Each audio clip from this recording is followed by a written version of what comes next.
My name is Pegi Jodry. I'm a research associate in the paleoindian program in the Department of Anthropology. In this talk discusses a paleoindian burial from Texas that possibly belongs to the earliest healer yet recognized in North America. 11,100 years ago, a respected elder and a young girl were buried together in a deeply stratified rock shelter located at this prominent bend in the Brazos River 30 miles upstream from Waco. This large shelter faced east and the rising sun. In 1970, beneath 2 meters of cultural deposits, Al Redder, an avocational archaeologist shown here, uncovered the shared grave of this 40-year-old man and a 10-year-old girl.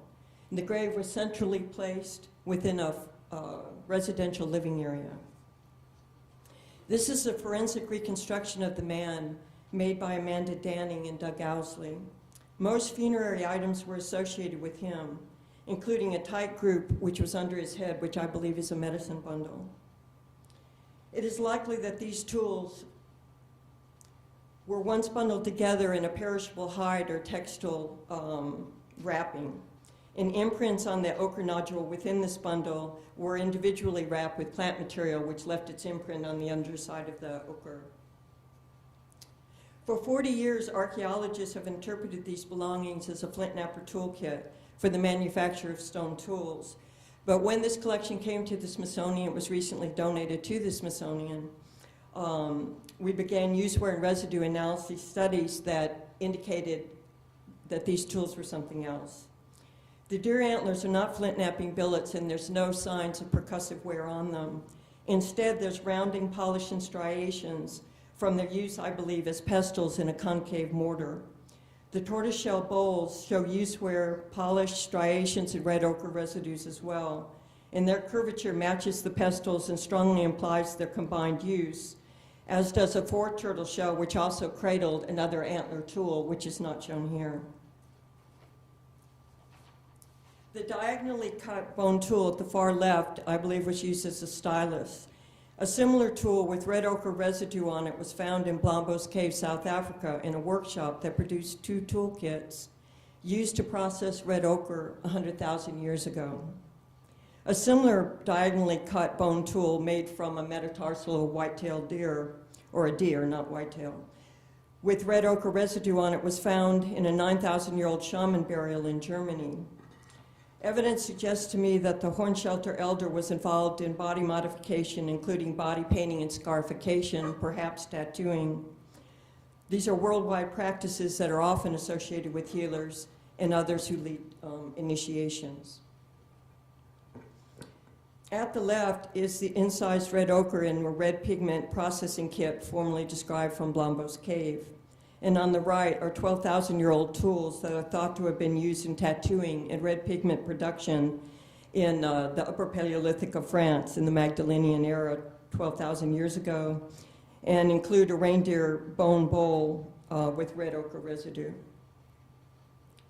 The Hornshelter burial includes 83 snail shell beads from olive nerite, a heavily worn lettered olive bead, unperforated and unworn badger claws, and Swainson's hawk talons. These and other items, and the animal familiars for whom they come, suggest that this man may have had special status within his group. Among 4 heavily worn coyote canines is a scarifier made by intentionally removing enamel at the cuss tip. This tip shows use-wear faceting and polish, and such scarifiers are often associated with healers. For comparison, is a historic Cherokee scarifier or scratcher with multiple turkey bone tips collected by Smithsonian ethnographer James Mooney, and a 10,000-year-old antler scarifier with a basketry grip excavated at Hines Cave in Texas. Each of these tools shares a design attribute whereby they were deliberately manufactured with a collar or stopper, which controls the depth of skin penetration, as described by James Mooney in the late 1800s.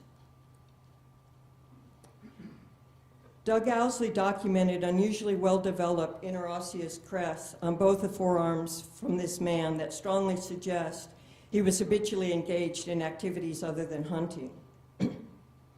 I reasoned that this strenuous repetitive activity might include drumming, a widespread healing and ceremonial practice.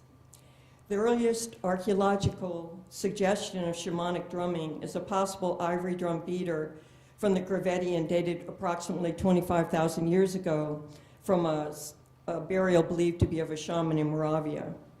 As drums are made of perishable materials, their remains would not preserve at Horn Shelter.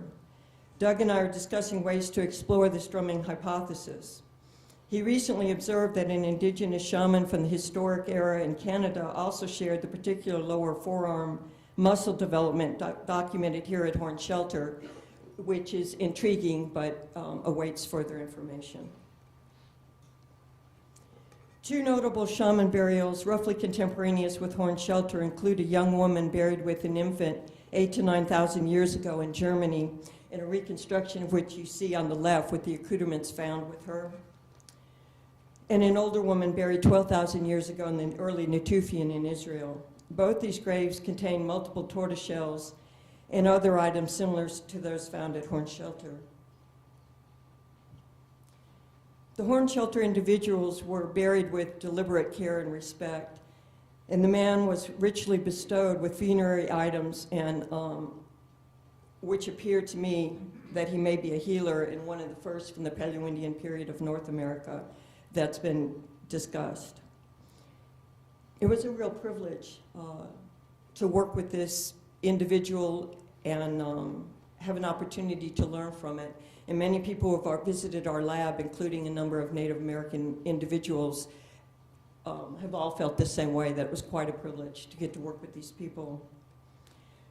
The girl had few durable belongings with her. She had an eyed bone needle and a few shell beads, and less is known about her, and her skull was more crushed, and we have not yet been able to reconstruct her as was done with the man.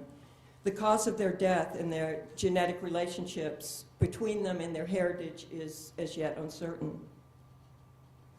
The details of this study are published in Chapter 30 in this Kennewick volume that came out about 6 weeks ago. And I'm grateful to all who helped with this study, including Doug Owsley and Scott Whitaker, Marcia Backery, Al Redder, Dennis Stanford, and Carla Dove, who did the identification on the Swainson's hawk.